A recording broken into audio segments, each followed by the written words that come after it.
Hello, everybody. My name is Michael Knipp. Welcome to the channel. I am here with a relatively new friend here from BookTube. His name is Brady, and we are going to spend the next. I'm not sure how long. We'll see. We'll see what happens in real life, and then we'll see what happens in edit. But we have been talking about Stranger Things season 4 in Discord. I think we're both really passionate about it. I think we both really enjoyed it. We're just gonna kind of hang out here, and you're welcome to click away if you're into more book stuff. But Stranger Things is something I've really enjoyed since it came out. Brady, have you been watching Stranger Things since its inception? Oh yeah, oh yeah. Okay. So I remember when Stranger Things first debuted. I read a couple of reviews that were like, "Dude, you have to watch this. Yes. You have to watch this. You know, just trust us. You have to watch this." And this was at the point where the streaming giants were just really starting to come out with their own content, but like you had a humongous hit. Like Netflix had a couple of originals, but there wasn't really anything that stood out. And then with Stranger Things, they started saying a lot of things that kind of started to hit my buttons a little bit. As they're talking about, okay, well, 80s nostalgia. I'm like, yeah, I was a baby in the 80s, so that means by default I have nostalgia. Yes. A little bit of horror elements. I like the occasional bit of horror, a little bit of supernatural intrigue. And so I remember my wife and I actually watched that entire first season in one weekend. Yeah. And then we started telling people about it. We're like, dude, you need to watch this. You have to watch this. This is crazy. This is insane. And I remember, so we watched it one weekend, and then like the next weekend, we went on a family vacation, my side of the family, where we went to a lake. We rented this big cabin where all my family was together in this humongous cabin. And what did we do? We didn't spend time at the lake. We spent time watching all of Stranger Things season 1 with my family and going, see, look at that. Yes. Oh my goodness. Now that I think about it, season 1, I think I only had one child. Like my world was completely different then. And I think we might have also, it might have been a weekend that we watched the whole thing as well. And I wanted to like it. I've liked some similar types of inspiration properties before. Like Super 8 was that movie with the kids and the alien spoilers. And I'm a known like Twin Peaks fan. I like a lot of audio dramas that are based in Pacific Northwest, paranormal, horror, mysterious elements kind of things. So the things that I was hearing about Stranger Things made me want to see it. But I am on the opposite end of the spectrum, and maybe it's because I was born in 1990 and my parents were heavily into 80s nostalgia. But I usually find that a turnoff. So when I watched Stranger Things and then loved it as much as I did, where that first season of that show is pretty close to like the perfect season of television. For a lot of people agree on that. And so I was like, I don't even care that it has 80s stuff in it. This is just a good show that nails a lot of cool things. And then also there was the piece of it that it was pandered to people like us. Like it's a very nerd friendly show in coming from like all different angles. It just is super the scene where Jonathan is talking to Will and they're talking over the Clash and he's saying like it's okay to be weird or whatever. Like it's a fourth wall break. They're talking to the audience that says, "You've liked dorky stuff forever. Now it's okay to be cool and like that stuff too." And you're like, "Oh, yes. I feel like you're kissing butt, but I'm kind of okay with it."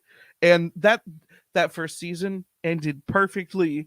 It ended so perfectly that I was actually a little bit um really scared when they announced that they were doing a season 2 and that it would be a continuation of the original story, because I hadn't followed a lot of the news up to it. I don't know if they had talked about that right away, but there were rumors that they might try to do an anthology style show instead of a continuous story, and I liked that idea much better because that first season ends with just the right amount of closure and cliffhanger that you don't need more.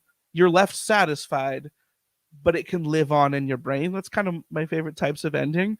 Um, and so I was nervous about season two. What were your thoughts on season two when it actually dropped? Season 2. Yes. So obviously, season 2 was a little bit of a low point. You had some really, really high things with it. Sean Astin, Bob, Yes. such an awesome character. Yes. But the thing that was the most interesting to me about season 2 is the stuff that I usually gravitate towards a lot in books, which is world building, Mm-hmm. expanding things out, are the things that I did not enjoy about season 2. And yes, I am specifically talking about the episode where they Yeah. go into mini X-Men Yes. territory with going off and visiting 8. It's a bad And episode. It it is. is It's so filler because it doesn't feel like it fleshes out the world in a way that you care about. It feels like they needed to meet an episode quota, and they kind of had a cool idea, and it's so strange with the way that they threw it in there, and it didn't have to do with the rest of the season. But overall, I still felt like the season was enjoyable. It just wasn't like a masterpiece like I thought the first season was. Like I never, with the exception of maybe like the middle of that kind of filler episode where I was like, what are we even doing here? Whenever I have that feeling when I'm in an episode of a TV show, it's a really bad sign. But with the exception of that episode, I was never disliking my experience. It just obviously wasn't as good. Mhm. And there were some elements that I really liked. I did like the Demodogs. Yes. I thought that, expanding the threat by having these a lot faster, more mobile units, working as a hive mind. Mm-hmm. I thought that was all great. I liked the different dynamic that you had with Hopper and 11, because that's something that obviously you didn't get at all in the first season, and it's probably my favorite relationship in the whole show at this point. It's very good. And the way that they developed that out was awesome. There were so many elements of season 2 that I really Mm-hmm. enjoyed. It just didn't have the highs of season 1. They to did me. season two was the big flip where Steve completely changed, right? Like I have not watched season one since I initially watched it. But in my brain, he was just a total tool bag in season one. And I think it's supposed to be, he had a redemption arc. Was there any redeeming qualities about him in the first season? There was. Okay. It all started at the moment when he turned back around with that nail bat Okay. Oh, um was that season in the one? buyer's home. That is season 1. Okay. So right there is where he completely does that 180 in his character. And it's interesting when you listen to interviews with the Duffer Brothers about the character of Steve and how they're planning to kill him off. Okay. But it was specifically, his performances at that point where they're like, we can't. Yeah. He's too good. Well, at this point, post season four, he is probably one of my favorite character, maybe at this point. Like, I mean, obviously, L is an amazing character. Hopper's a fun character. I find a lot of times that I enjoy certain characters more for their relationship to, like, L is an interesting character, so I want good things for L. I want to see stuff for L. So I like Hopper. In season four, I liked Mike only because he was tied to L. Like, there's certain characters that I don't care so much about on their own. Steve, though, surpassed that and is one of my favorite characters, especially post season four. But I guess The relationship that he has with Dustin, starting in season 2, yes, is what really solidifies him. And then, of course, I guess we're going to start talking about season 3 we because we can, get yeah, we get my other favorite dynamic, which is Steve and Robin. yes, And that was such a highlight to me in season 3 and going into season 4. and just seeing that friendship and how they work off of each other, and how, they're both quirky in their own ways, and Yeah. they're so different from each other that, Yeah. they shouldn't work well together. They shouldn't really mesh, but they do. Yes. And so it's great. That's a great one. Season 3 introduces, I'm pretty sure it's season 3 is, or does season 2 introduce Billy? I can't remember. Billy and Max come up in season 2, Okay. but Billy isn't under the influence of the Mind Flayer until season 3. He's Right. not he's a jerk, but he's not the villain. Have you ever, like, I find myself, there's only a few villains I can count that I have hated so passionately as Billy at the, season 2, season 3 arc, where I could not stand that character, not because he was a poorly written character, but because he was written so bad, evil. To He's a jerk. He's abusive. You want to kind of have sympathy for him because he has had some crap happen to him as well, but he has chosen all of the wrong paths without to deal with that. And obviously that comes to a climax with the Mind Flayer stuff in season 3. What was your thoughts on the whole Billy arc? I loved it. Okay. Season 3, I think, is really, really underrated in a lot of the community. There's so many good things that happen throughout that season, and just the creepiness that it brings. Yes, you do get a little bit of kind of that zombie hive mind Mm-hmm. story in there, which is a little bit hokey.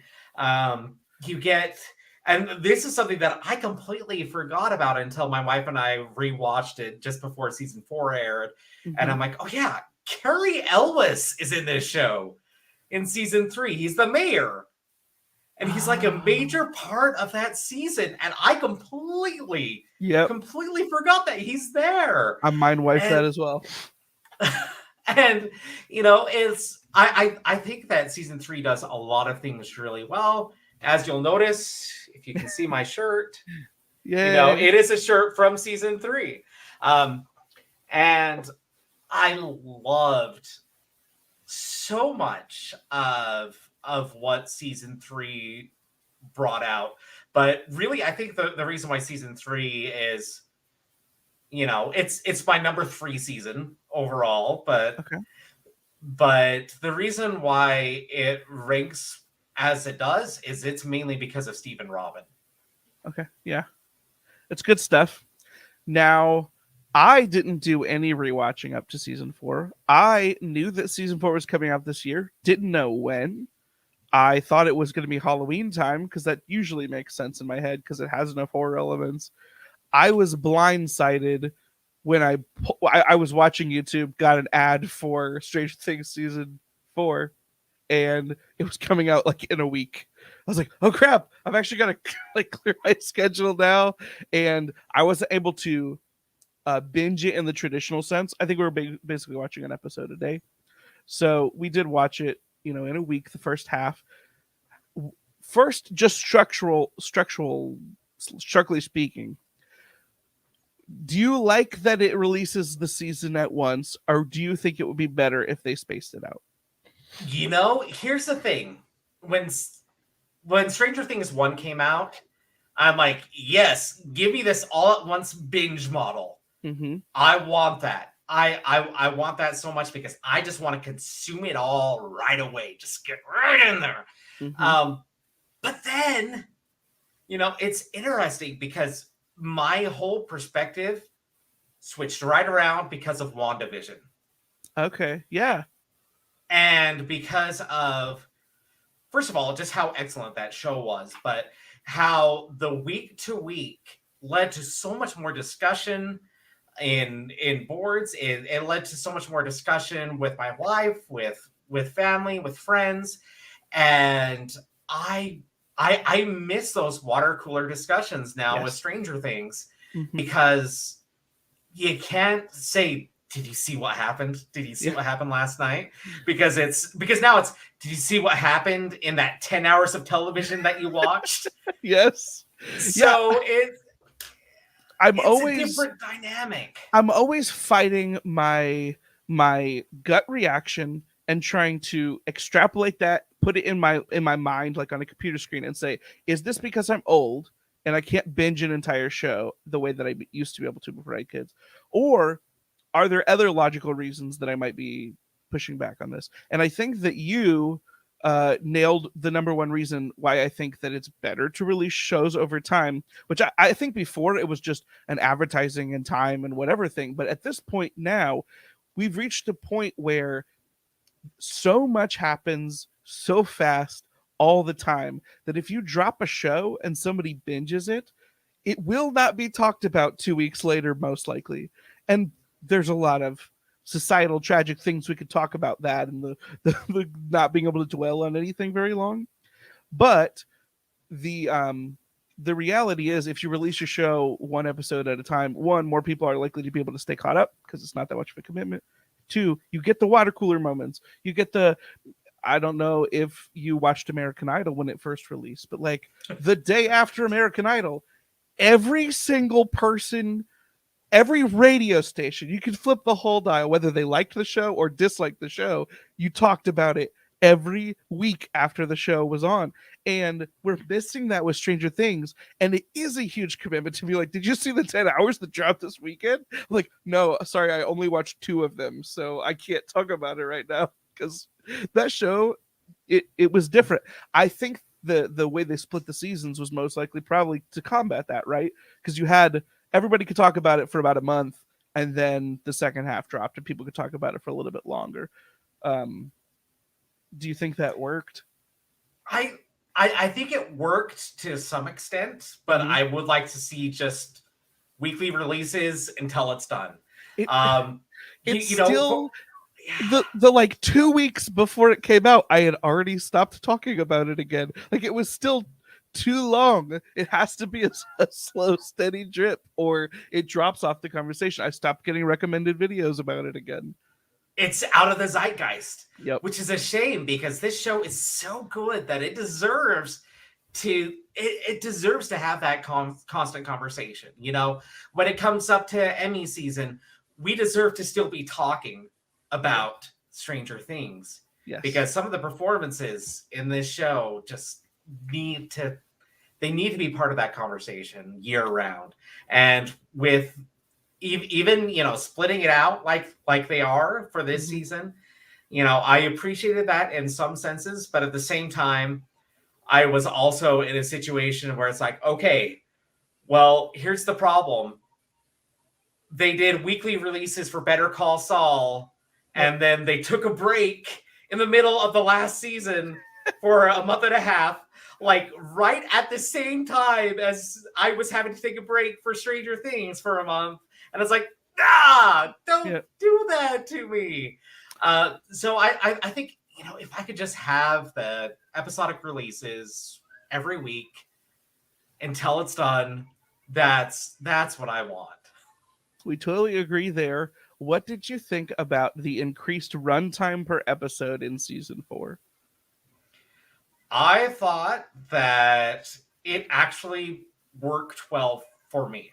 Okay. And I think that, with me, I actually much prefer TV to films Hmm. for a lot of reasons.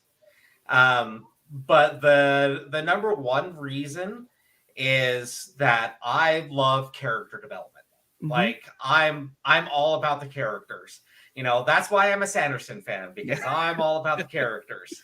Yes. And so with Stranger Things, you have these amazing dynamic characters, but you also get at the same time you get those movie length run times of Mhm. episodes, and you get the budget.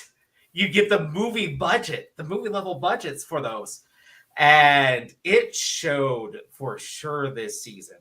I think that if they were dealing with the sort of budgets that they had for season one and they were trying to go that long, then a lot of it would feel wasted because they wouldn't have as much cool stuff to Hmm. keep your attention for that entire runtime of an episode. But I think that in this case, it actually worked out to its benefit. Okay. This, I guess this is the first point where we disagree slightly. Like, I don't think it was awful by any means, but and the things that you talked about, like time spent with characters gives you more time to develop them, gives you more time to flesh out the world. These are the things that I don't know, this could be the first video that people find on the channel, but I talk about these things constantly on the channel. It's usually why I talk about not liking movies as much as I do books, because there's not as much time to get depth into the story. You have to kind of cram How, it how into 2 hours.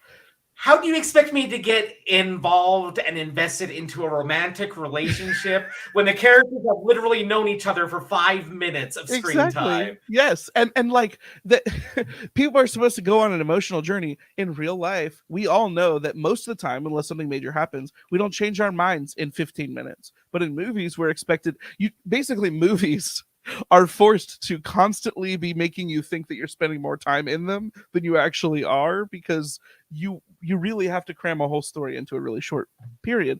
So when I first heard that Stranger Things season 4 was going to have these massive episodes, huge fan. Unfortunately, I think that the longer run times just made it less tight, with allowing storylines that didn't have very much substance to be able to live longer than they probably should have. And it's kind of like I mentioned earlier, if we're in the middle of something happening, especially if your episode of TV is very long, I'm like, why are we spending so much time on this, or what are we doing here, or is anything going to come out of this storyline that we're spending time with? I'm like, well, I'm the Journey Before Destination guy, but also, like, it feels like maybe we spent too much time on like the Alaska arc, or parts of the bully arc. Like, what did the bully arc amount to, especially when the bully died at the Yeah. end? Like, you wanted to see Yeah. the Satanic Panic stuff was interesting because you have D&D, you have the 80s. It makes sense that you have to bring that in some way, but then it doesn't go anywhere. And maybe it will in season 5. I don't know.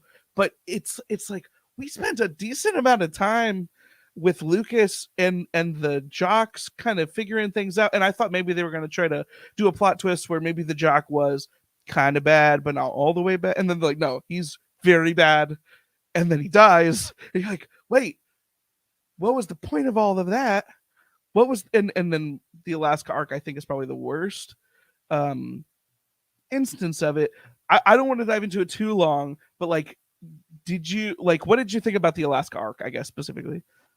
Okay, so the Alaska arc is a little bit different for me than most people. Yes. And I think that to understand why, you have to understand that I actually speak Russian.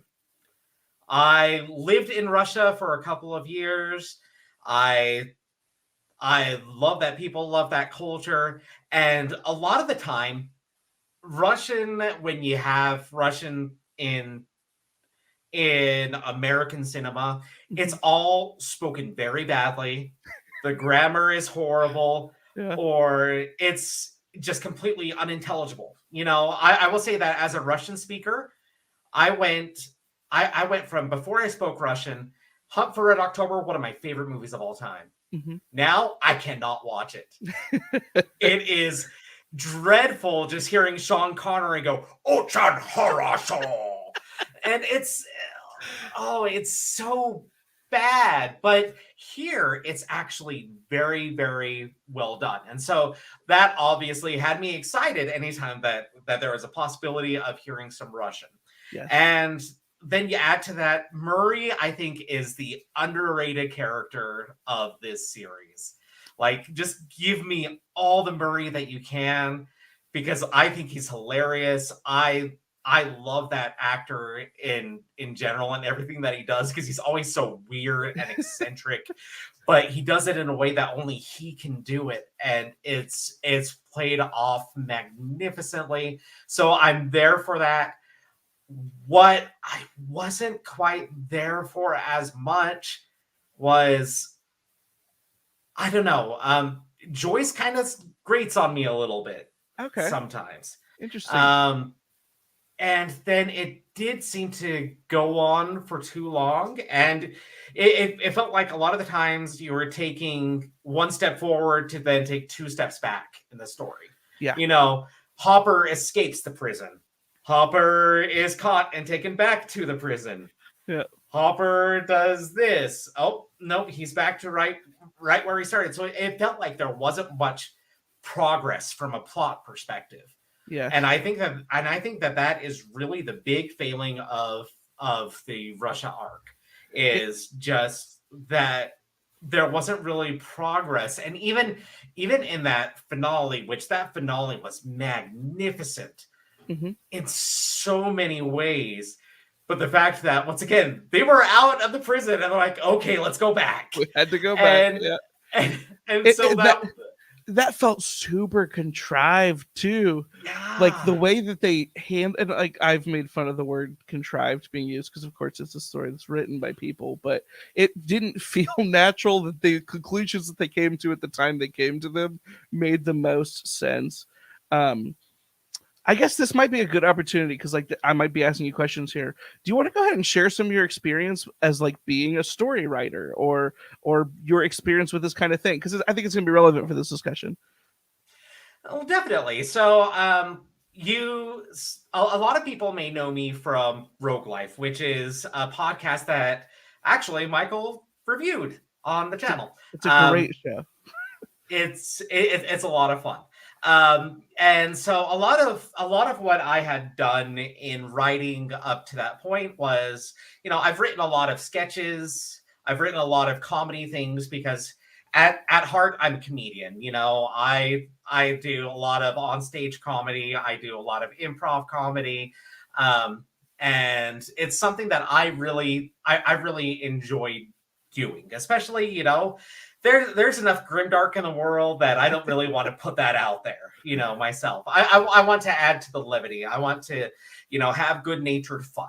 Sure. Um, and so a lot of what I'd written up until Rogue Life had been just strictly comedic. Hmm. Um, Rogue Life itself it's very comedic in nature. It delves into a lot of interesting situations where I can have fun with different genres and play with it just long enough to get in a few jokes. But what Roguelife really taught me is, plot structure and specifically character development and character structure. That was the very first thing that I did when I started writing Roguelife is I put all of my characters down and I said, okay, Benny, Lauren, um, Rick, who are they? What are their motivations? What are their feelings? And how are we going to overcome some of their feelings by the end? And what is their character arc going to be? Because that is the most satisfying thing for me when I'm reading a story or watching a story is I want to see that there's development in characters. Yeah. And so that is the number one thing for me. And I wanted to make sure that it was there first and foremost for Rogue Life. And so, from a storytelling and a writing perspective, that is the number one thing for me are character arcs. Hmm. And so as I delved more and more into that sort of thing in writing Rogue Life, I started paying more attention to what I really enjoyed about character arcs in the media that I consume. Hmm. And so that's why you'll find that with Stranger Things season 4, I have characters that are my favorites, and I have characters that are not my favorites. Yes. There are people that are static the entire season, maybe even go backwards the entire season. The one thing related to the Russia arc that I guess is pretty good is we do get moments where we get a lot of introspection from Hopper and from the way that he interacts with um what I don't know the name of the Russian guard, but the guard he Oh, befriends. yeah, not Yuri. Yes. Gosh, I can't remember his name. But whatever that guy's But name yeah. is, like we get to see Hopper talk about his past. We get to see the way that he is struggling with it seems like things are always going wrong for him, which I feel like harkens more back to season one, where we kind of see him. He's kind of a piece of crap sheriff in the town who doesn't really care about applying himself or anything, and we get it. We get to revisit that without having the character necessarily take a step back as he continues growing. So it's like even in the Russia arc, I'm like, there are parts of this that are really good, but then I wonder, did it need to be as long as it was? Did we have to go the back and forth? Um, the way that the breaking in and breaking out of the prisons was handled, it makes me then go back and say, why did they kill him off in the first place? Because even at the end of season three, we had hints that he was still alive.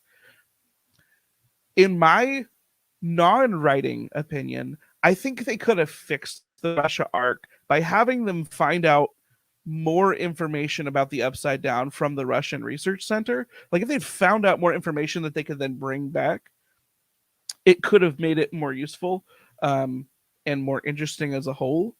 I thought when they first found the dust in that glass case, I was like, oh, maybe this is a tease for the next villain. Because obviously I didn't know everything that was going to happen in the season yet.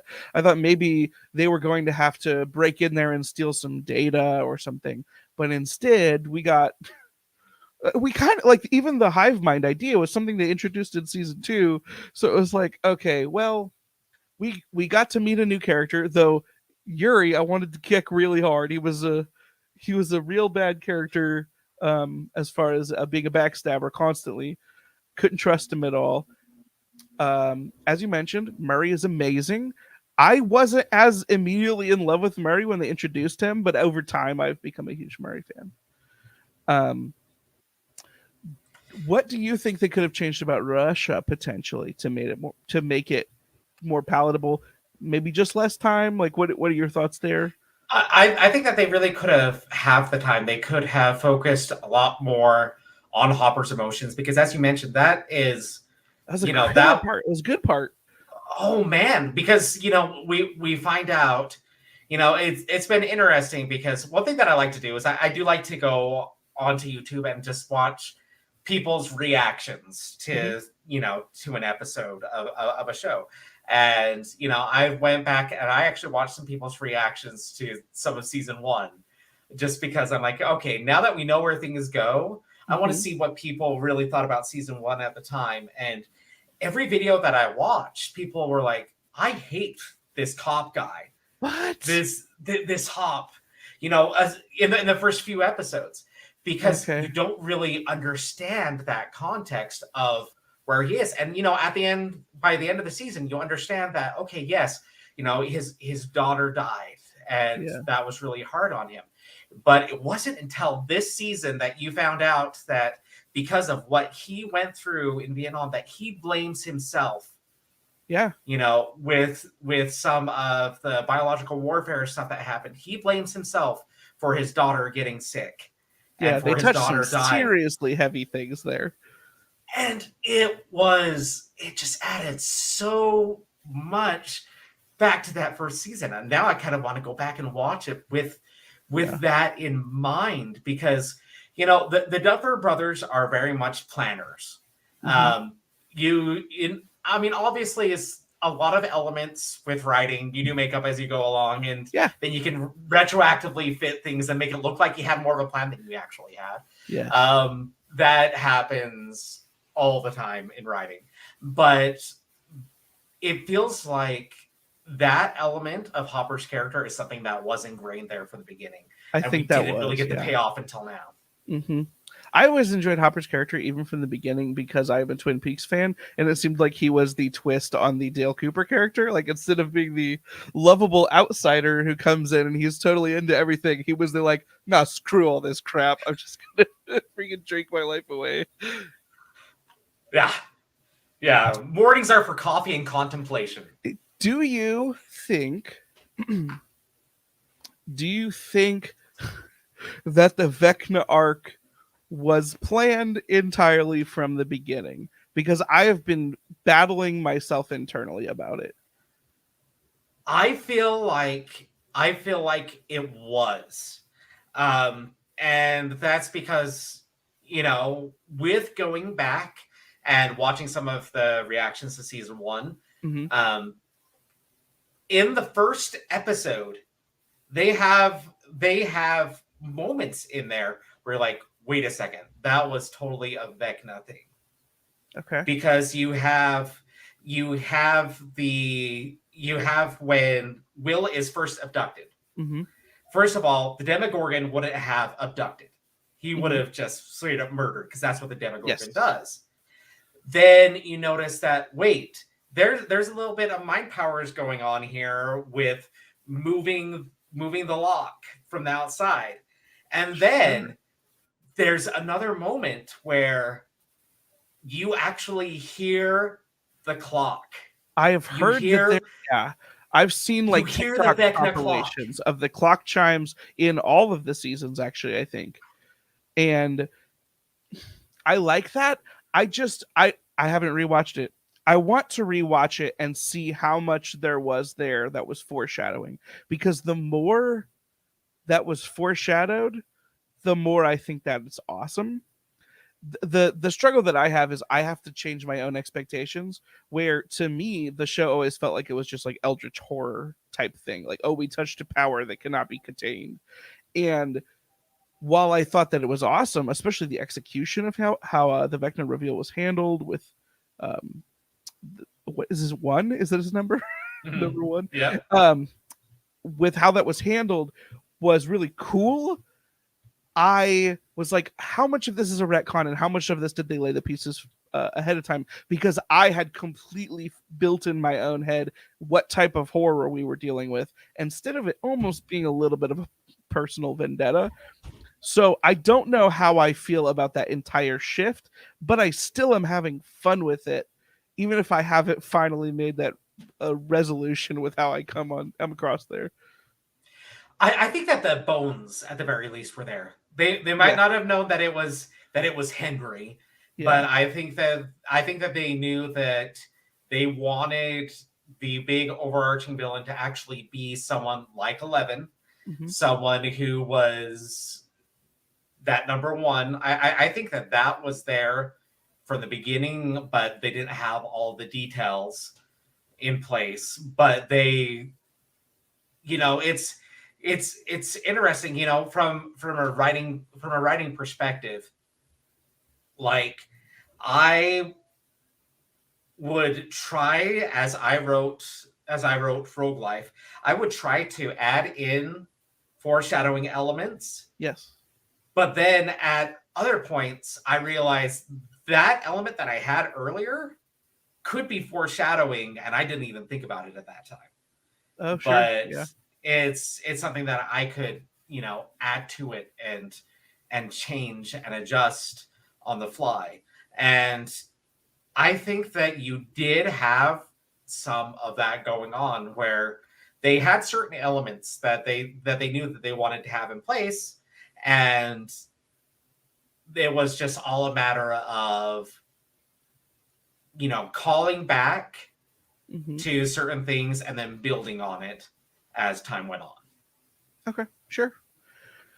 Let's go from more of an analytical perspective to more of just a personal gut feeling thing. What hit you the hardest this season? Oh, gosh. Whew. So I am not a crier. Okay. Let me just put that out there. I am not a crier, but I was pretty much bawling probably 3 times in this season. Okay. Um, the first time, the end of episode 4, I believe, of season 4, which is the running up Okay. that Yeah. hill, Are the you the tired of Kate the Bush song and yet? the Max. No, Okay. no, bring it on, bring it on. I want it all. But that whole moment, first of all, I think that scene is masterfully edited in every way. The sound design, the visual design, the acting. It was one of the most outstanding scenes of television pretty much ever, It's in, a in, in it's in my really good. eyes. Yeah. It is so I mean, I thought they were going to so kill well her done. for a significant period of time, like right And then then. right as she's about to reach out, and then they just do a blackout. Yeah, And they do a blackout for longer than it's they should. way longer than you think it should be. I thought it was the Just episode ending. I'm like, what the frick, man? building out that tension, and then you Yep. see her, and then you see her fall, and her eyes open, and it's just, oh, it was such a powerful moment. And the best individual scene, I would say, in the series, and from pretty much almost any TV. Like I can think of very few scenes in all of television that even come close to that scene for me. Okay. The Better Call Saul mid-season finale was right there too, the very last scene. But um, and then of course in that last episode, man, I felt like I was pretty much in tears at so many parts. Yeah. But the biggest hitting was Eddie. Eddie, man. So Oh man. I'm probably a medium crier, but I didn't cry at all when I was watching. I don't. Maybe I did. I don't think I cried at all when I was watching it. It was a lot of some butthole clenching going on. Like when I watched the show, like I'm full tense that I released, and I realized that I was like clenching every muscle in my body, trying to brace for impact.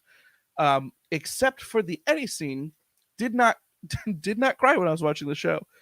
The day after we watched this finale, I was driving home, and my wife had stayed home with some of our kids. I was driving, the kids in the backseat were playing, and I very rarely just let my brain wander. And for some reason, I was just thinking about Eddie's character arc for this season. And for my 30-minute drive, I was just spiraling. And I like was brought to tears. And I'm like, frick, this character got screwed over his whole life. And then he dies in this season. And it's handled so like he's such a like he's such a cool character in so many ways. And like I'm gonna root for the nerd. I'm gonna root for the guy that likes rock music. Like I'm not a metal guy, but yeah, I like rock music. But the way that he pours into the people that he's around with the D&D game, or even the weird conversation that he has with the cheerleader at the very as the Mm-hmm. very first episode, where you're still not sure what type of character he's going to be, and you find out he's the drug dealer, which obviously is not a good decision. I wouldn't recommend it. But even in the drug deal that he's doing, he's very caring and charismatic, and he's very sweet to this girl, and he's basically trying to like help her out, even when it may not be the best for his financial gain. And you're like, dang, this character was really cool. And then immediately he gets blamed for the murders. He spends the whole show on the run. It's clear that he's had a bad life leading up to this moment with his heritage. And then he dies. It's such a great arc, but it's so good. And as much as it doesn't impact anything with the overall story, I love that arc in there. It made me feel so many things. And it was a little bit corny at the end when three bats nearly took out Steve, and he has a whirlwind of bats around him as he's fighting. But that's also the moment where you're like, oh, he can't live. Like he cannot live through this. He will die. But you're so caught up in the moment because they've turned it into a metal music video that you're like, oh, this is so good. But then his death scene is crazy with Dustin, and the you have to talk. Is this an uncle afterward that he has to talk to? Oh, the talk with his uncle, That's like crazy, giving man. him his pick, and Yeah. Oh, and excellent how ending. his uncle was like, you don't understand my nephew. He's innocent. I have every right. He is still missing. I have every right to still put this poster up. Yeah. And how Dustin's just like, oh, Yeah, its whole scene is handled so well. Dustin is put into like a way more mature position than he needs to be. But then like I've had multiple conversations with like my brother, and it's like, oh, Dustin now is set up to take the Steve and to take the Eddie role. Like he is, as he ages, he's like, I am now the guy that can be the role model for these young kids and can stand up for people. And you're like, frick, this is such a good story arc. Like it's been handled so well over the course of the show. It's not even any part of the main thing, but I love it. Gosh. So, there's something that Stranger Things does so well to introduce a character that you love. Yeah. Bob in season 2, season 3, Alexei, the I the was gonna say Russian I guy don't with the remember that guy's Slurpees. name, but yeah, Yeah, and then of course this season with, oh man, Eddie was just the greatest. hmm And how he was in a very serious situation, but he still felt the need to, even though he was, far worse off than everybody else, but he oh still yeah, felt the need to constantly lift up Dustin and to be yeah, that beacon of light to him. And it's like how Dustin says to his uncle that I never even saw him get mad, even though yeah, he was given such a bum deal. And it's, absolutely. oh man. It's a wild trip of a character that you weren't even expecting to see. Like, if you're like, what's your favorite story arc from season 4 going into it? You're not going to know about the character that they introduce and kill, and he's a completely different archetype than we've seen before. It's so good. Yeah. And that moment, even though, logically it doesn't make sense how it worked out the way that they did it, but Yeah, visually him on top of the trailer and upside down playing Metallica I will defend that worked, and it scene was until I die, awesome. even though I'm the guy that likes to crap on kind of corny stuff or whatever. It doesn't matter. That scene is amazing, and you cannot change my mind on it. It's so perfect for what it is. I'm not even a big metal fan, but I appreciate when something goes so metal that you're like, this is a slow clap. Like It you're gonna put was, Master of Puppets on top of a trailer the upside down while you're summoning demon bats. That's good. oh, it was so good. It was so good. Turn your brain off. Don't think about it logically. Just take it in for what it is aesthetically. We And needed it, right? It was also yeah, the show really was setting everybody up to die. And for the first time, I really wasn't sure if anybody, like how many people would die, because they could have all died at one point in the last episode. Every single character was set up to die. And like I've heard some criticism, like maybe some more should have died because it was really weird how like Steve and the others were getting choked for like 20 minutes but didn't get choked out. Like, yeah, it was weird how they jump cutted 30 times during that final fight. Um, but my the, and I think I had the same argument after Hopper fake died in season 3, where I was like, my logical brain says we shouldn't bring these characters back from the dead because it drops some of the emotional impact they had. But my heart says I need Hopper in Stranger Things. So, like, yes, we probably should have killed more characters, but I don't know if I could have taken it. Like, even Eddie, which was a new character, when I thought about it, really hurt. So like what if they had killed Steve, which is they really felt like they were trying to kill Steve this season with the revelations that he had, with the reintroduction of the love triangle, the conversations diving that into the lake, like, the conversation, yeah, and they got eaten by the bat. The conversations that he has with Nancy where he's just like, I just want an RV and I want to have 6 kids. As a father who loves being a father, it just made him my favorite character even more than I was already starting to like him. He was already really good with the kids. He was already turning into a nice dude. I'm like, frick, they're gonna kill him now. It was setting me up, and I'm glad that they didn't do it. Even if I feel like maybe logically they could have killed more characters this season, I'm happy they didn't. but I have to say, the moment where everybody starts winning and starts fighting back, Mm-hmm.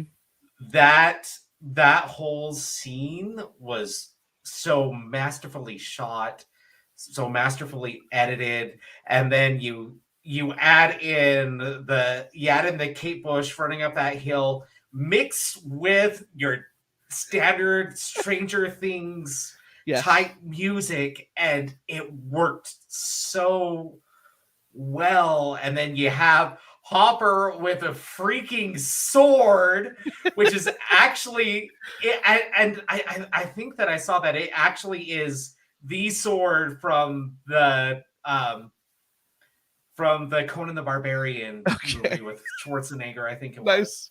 Nice. Nice. Um, but I mean, it's more of you that have cheese, but it's feel good cheese. it's feel good cheese, and it looked amazing. You know, the Yeah. Molotov cocktails, and Yep. then chopping the arm off the Demogorgon and chopping off his head, and then Yep. Nancy, who is a character that I have a complicated relationship with because a lot of the times I can't stand her, but then she goes and she pulls out a sawed-off shotgun and Yeah. looks looks totally at home with it, and I'm like, Yeah. you're everything to me right now. It Oh was a good sequence. It was an amazing sequence. And you mentioned yeah. the original soundtrack, like the synth soundtrack that they run. That there were parts of this season, and I don't want to like go back to being too negative, but there are parts of this season where I felt like um I don't know if it was just clunky dialogue or maybe it was just the fact that we were spending so much time in parts that I wasn't as interested in. But there were parts where the entire show was supported by that original synth soundtrack, where moments that I didn't care about that much, I suddenly cared about again when they kicked in with the music. I was like, oh, you know what? I do like this show, even if that was a little bit silly. I'm okay with that.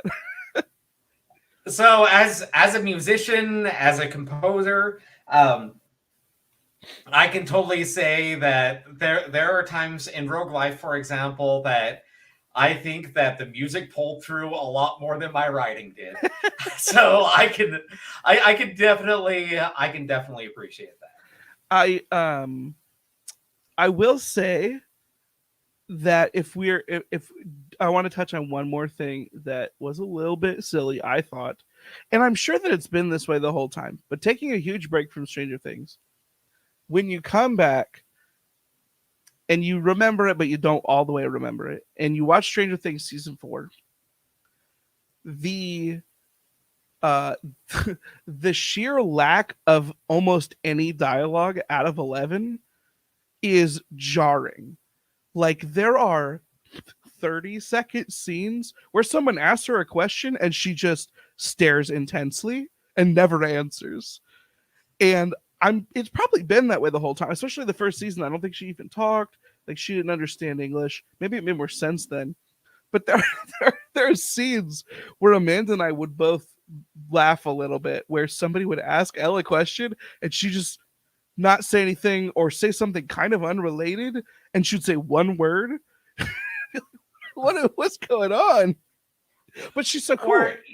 you know, my least favorite line delivery in the entire show, and this is right in the middle of that awesome just kick butt scene that I was just barely talking about, that when Vecna comes in and goes, "You have already lost." And then Eleven's reply in just the worst line delivery and the worst writing ever was just, "No, you have." I mean, maybe they just thought they could get away with it because they were already leaning into the cheese corn, like the good cheese corn, so hard that they're like, this reminds us of when we were 6 and we would think about battling evil. We're just like, no, you. Like, okay. Because yeah, I did notice that as well. But it's easy to overlook in the midst of everything else going on. Um, I guess like, is there anything else that you really want to highlight about this season that we may be forgetting? I'm sure there's lots of things. I would just like to highlight, for one thing, Vecna, just in Hmm. general, is such an outstanding villain. And the thing is, seasons 1 through 3. Maybe this says that I'm actually kind of a bad parent, but I'd be okay with my kids watching Okay. seasons 1 through 3 with me. Okay. Um, like as a reference point, I let my kids watch Doctor Strange in the Multiverse of Madness, and that is probably not something that my Okay. 6-year-old should have watched. Yeah, I But I haven't even seen that yet. So yeah, it's very horror. okay. It's very Sam Raimi horror. Now I'm more Um, interested. yeah, if you like Evil Dead, then you would love actually Multiverse of Madness. But anyway, that's neither here nor there. Season 4, there's no way that I would let my kids watch it just because the horror elements were just on a whole other level to any of the other seasons, and just even that visual of the cracking arms and Dude, legs. the first time that happens in episode 1, I full cringed, like full body, like oh crap, like dang man. This is a show that's usually my wife and I, once the kids are in bed and Yeah. we're just trying to settle down for the night, it's the type of show that we would turn on. We were watching that first episode in the light of day with our kids playing around the house, and then that started happening. And we're like, nope, Yeah, like and there's we had to turn it off until later. well, even that original scene with that takes place in the bunker or whatever that starts off the show, there was a warning because of the relative, you know, trigger warning for that. I was like, dang, like were the other seasons like this? Because this is brutal. Like, I mean, we're obviously talking about the show now, but like their bodies were all broken and twisted, like Vecna does. You're like, holy crap, this is rough. And then it took a break. I'm like, okay, you know, that is what it is. And then I was not ready for that cheerleader scene to happen the way that it did. This was the this was the first show that I've ever watched with my wife, and we don't watch a ton of TV or movies in general. But this is the first show that I was watching with my wife where the kid we would watch it after the kids went to bed, similar.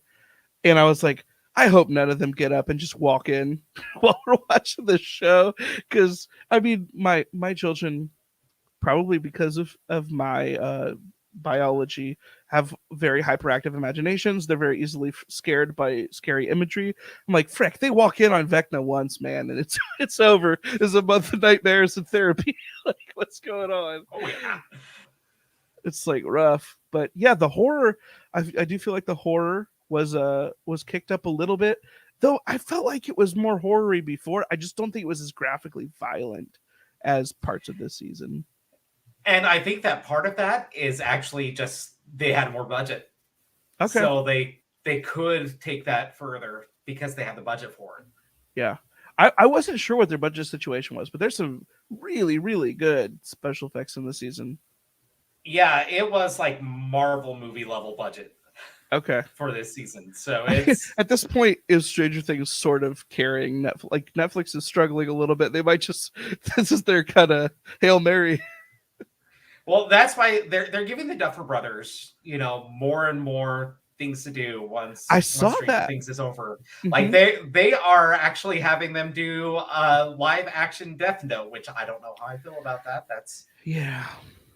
I mean, it has to be better than the other live action Death Note. I So intentionally didn't watch the other one because I heard such I the anime is very dear to me.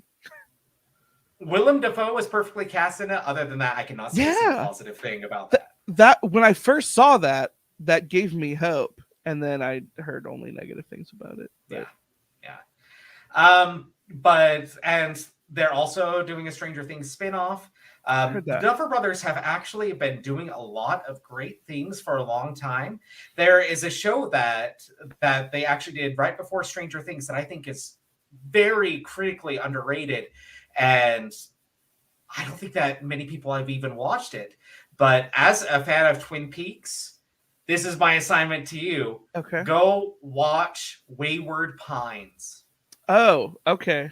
So that's based on a book series, and that book series is what got me back into reading and starting this channel. Really? Yes. Huh. I did not realize there was Interesting. a show. That's crazy, Yeah, man. it was The Duffer Brothers and M. Night Shyamalan. Interesting. I see. Here's the thing: because I know it's an adaptation, I'm a little bit scared to watch the show because I know some of the things they changed. But I might still check it out just based on that knowledge and wanting to see the Duffer Brothers stuff. Mhm. As a small tangent, in case people haven't heard it before, I took a long break from reading. Like when I got married, when I became an adult, I didn't read for a very long time. 2-3 books a year, and then I bought a Kindle because I wanted to get back into reading. And I thought that the best route for me doing that, because I knew it was time consuming, would be to read like short stories. So I picked up a lot of like horror short stories, like anthologies, and they were not clicking with me. And I was actually having a really good time reading nonfiction at the time. And I started to wonder if I cared. This is like so weird to say now, 3 years into the booktube channel. I was like, I don't know if I like reading fiction anymore. I just don't think it's for me anymore. And I happen to have Kindle Unlimited because it came for free with the Kindle. I just Googled, what's something good. I think I Googled books like Twin Peaks, came up with Wayward Pines. It's a trilogy of books. I freaking binged each of those books. I read them. I read one book a day for the 3 days it took me to read through those. And that series was like, oh frick, I love reading. I just got to find the right book. And that's it led like I read it probably a month before I started my channel. And then Huh. that's where we are now. Now I'm reading the newest Blake Crouch book actually right now. So he wrote that series. So yeah, that's really cool, and that's really weird how that ties in. Yeah, yeah, and it's a show that's well done. It's well acted. It has its kind of low moments. It has Yeah, its kind of weird things about it where you can definitely see studio executives trying to get their hands on things and adaptations, which is the number one problem for any adaptation, yeah, as you have discussed ad nauseum. Um, but it is actually a very well done show. Like, um, interesting. I've I've I've considered I've considered doing a video that's basically, hey, if you like Stranger Things, check out these underrated shows. And Okay, like the top two on my list are Wayward Pines and Fringe. okay. Um, I have seen some Fringe, but I've never like watched yeah. it like like a series. I watched it like a casual, like a normie. Um, yeah, I think that might be a good amount of time for us to talk about it for now. But this was a fun discussion. Um, this kind of just spawned with us. We've talked a decent amount on Discord, both like in groups and just DMs. And when you were super passionate about the show and I wanted to talk about it, I was like, hey, we should just talk about it and see what happens. And so thank you for being really flexible with timing and everything, because my life is chaos when it comes to scheduling. And time, go ahead and we're posting this on my channel. People know what's going on for me. Go ahead and pitch your show, man. Yeah, so I mean, I do have a YouTube channel as well, Reviews versus the World. It's something that I might not update as much as I should, but you'll occasionally find some stuff on there. Usually, I do kind of weekly wrap ups, just talking about things from all over the geek spectrum that I'm into. Which means books definitely, TV shows definitely, but also games and movies and just like weird podcasts, basically anything that I've been into for Heck for yeah. the week before. But the big thing is rogue life, which definitely I'm assuming you're going to put a link to it because they should Absolutely. definitely have a link to it. And definitely watch Michael's video on it as well because he did a great job, going over a lot of what's great about it. But give it a listen. As a side note, I'm in the middle of writing season 2 right now. I actually have a month off of work, and my focus is on writing, which is a lot of fun. I just started today writing a little bit of. We have an episode that's going to be a musical episode, so that's going to be fun. Nice.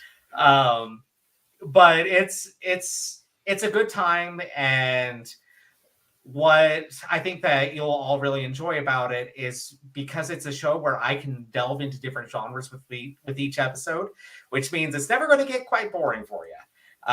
It's it jumps to some pretty awesome places. It keeps it moving. I am a huge fan of the format of audio dramas, and I will continue to talk about audio dramas regardless of how well they do on the channel, because I want more people to listen to them. Rogue Life is a great one, and it doesn't fall into the very common I guess pothole that can exist on that road, which is getting a little like feeling like it has too many filler episodes. I feel like Rogue Life really handles the keeping it moving, keeping it interesting, and then just when it starts to feel like it could be going in that direction, you shift it up and it gets really, really interesting in a new way, which is fun. I love Rogue Life. So yeah, go check that out. I will link it in the description down below. I'll link your channel too. Awesome. Well, thank you everyone for watching. If you'd like to see more videos like this in the future, let us know in the comments down below. Let us know all your Stranger Things comments. I guess we probably could have, I'll put spoilers in the title, but yeah, it's like if you're going to be watching this video, I guess you could post spoilers in the comments. So if you liked it, let us know, because I'd like to do more long form chatty videos like this in the future. Thank you for watching. Bye. No one ever get enough. Always looking out tired. Sleep. No one ever get enough. If it don't show up, I might get fired. Sleep. No one ever get enough. Always looking out tired. Sleep. No one ever get enough. If I don't show up, I might get fired.